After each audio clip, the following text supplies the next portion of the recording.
You, John Fitzgerald Kennedy, do solemnly swear.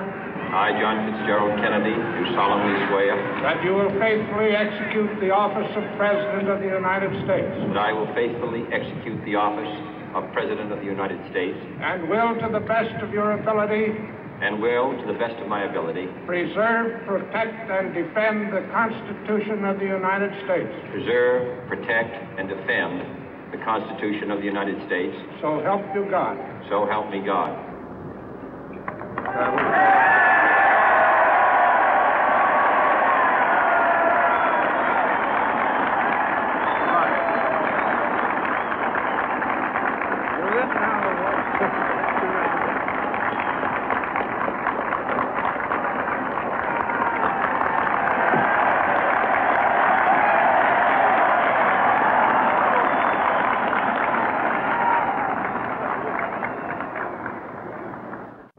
Vice President Johnson, Mr. Speaker, Mr. Chief Justice, President Eisenhower, Vice President Nixon, President Truman, Reverend clergy, fellow citizens. We observe today not a victory of party, but a celebration of freedom, symbolizing an end as well as a beginning, signifying renewal as well as change. For I have sworn before you and Almighty God the same solemn oath our forebears prescribed nearly a century and 3/4 ago. The world is very different now, for man holds in his mortal hands the power to abolish all forms of human poverty and all forms of human life. And yet the same revolutionary beliefs for which our forebears fought are still at issue around the globe. The belief that the rights of man come not from the generosity of the state, but from the hand of God. We dare not forget today that we are the heirs of that first revolution.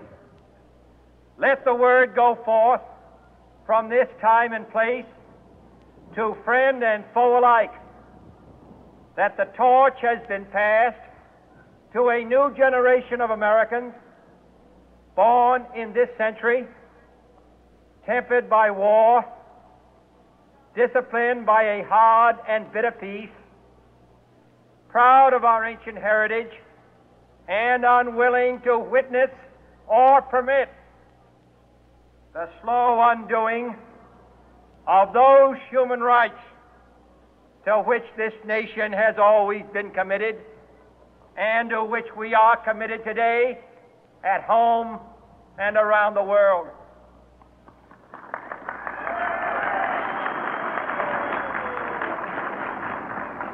Let every nation know, whether it wishes us well or ill, that we shall pay any price, bear any burden, meet any hardship, support any friend, oppose any foe to assure the survival and the success of liberty.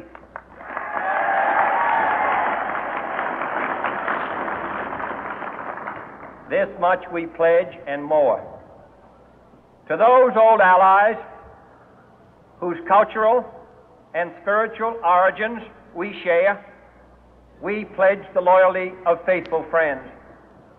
United, there is little we cannot do in a host of cooperative ventures.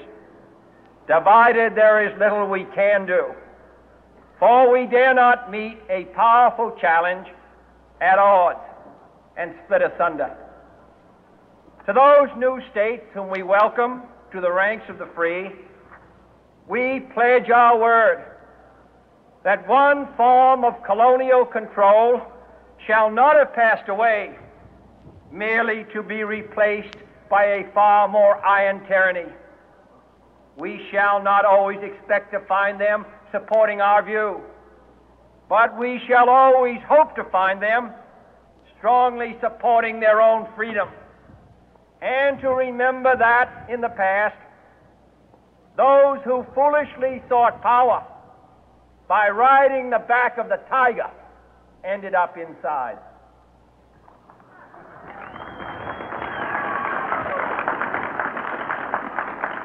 To those people in the huts and villages of half the globe struggling to break the bonds of mass misery, we pledge our best efforts to help them help themselves for whatever period is required, not because the communists may be doing it, not because we seek their votes, but because it is right.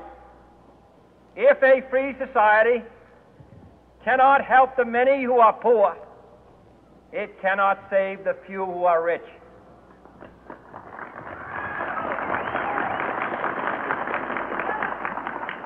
To our sister republics south of our border, we offer a special pledge to convert our good words into good deeds, in a new alliance for progress, to assist free men and free governments in casting off the chains of poverty.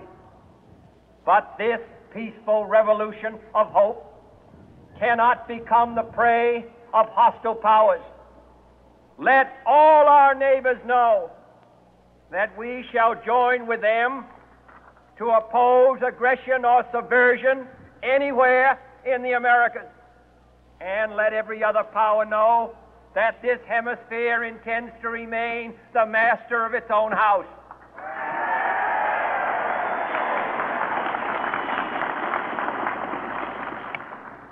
To that World Assembly of Sovereign States, the United Nations, our last best hope, in an age where the instruments of war have far outpaced the instruments of peace, we renew our pledge of support to prevent it from becoming merely a forum for invective, to strengthen its shield of the new and the weak, and to enlarge the area in which its writ may run.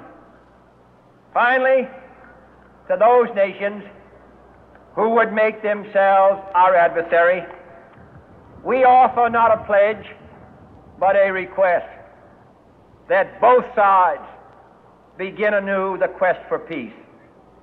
Before the dark powers of destruction, unleashed by science, engulf all humanity in planned or accidental self-destruction, we dare not tempt them with weakness, for only when our arms are sufficient beyond doubt can we be certain beyond doubt that they will never be employed.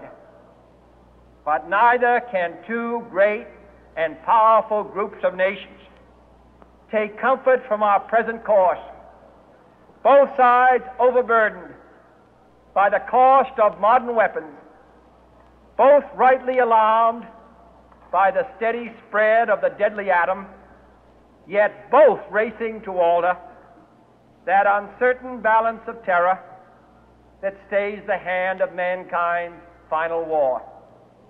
So let us begin anew, remembering on both sides that civility is not a sign of weakness, and sincerity is always subject to proof.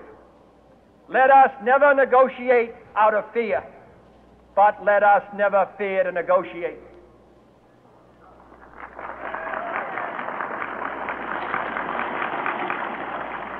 Let both sides explore what problems unite us, instead of belaboring those problems which divide us. Let both sides, for the first time, formulate serious and precise proposals for the inspection and control of arms, and bring the absolute power to destroy other nations under the absolute control of all nations.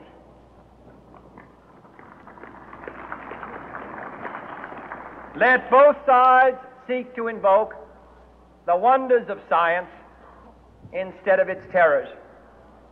Together, let us explore the stars, conquer the deserts, eradicate disease, tap the ocean depth, and encourage the arts and commerce.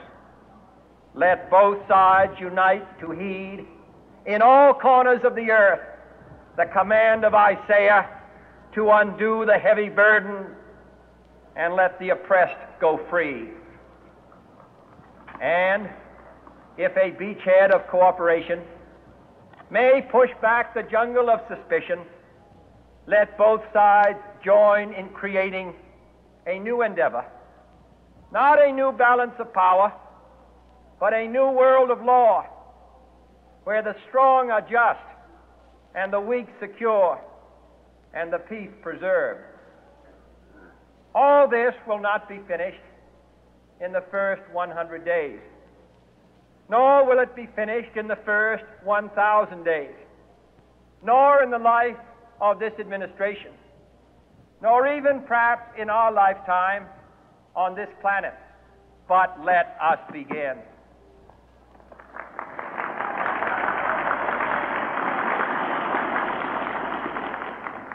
In your hands, my fellow citizens, more than mine, will rest the final success or failure of our course. Since this country was founded, each generation of Americans has been summoned to give testimony to its national loyalty. The graves of young Americans who answered the call to service surround the globe.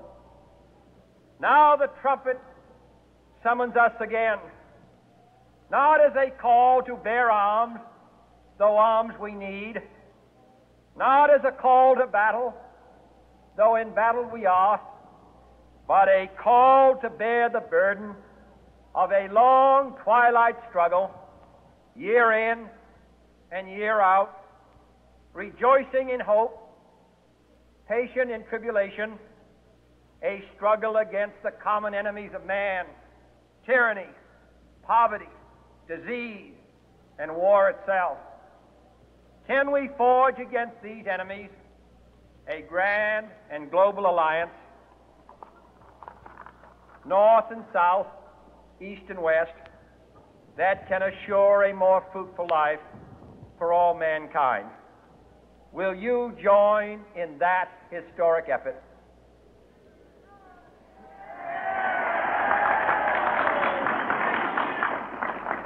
In the long history of the world, only a few generations have been granted the role of defending freedom in its hour of maximum danger. I do not shrink from this responsibility. I welcome it.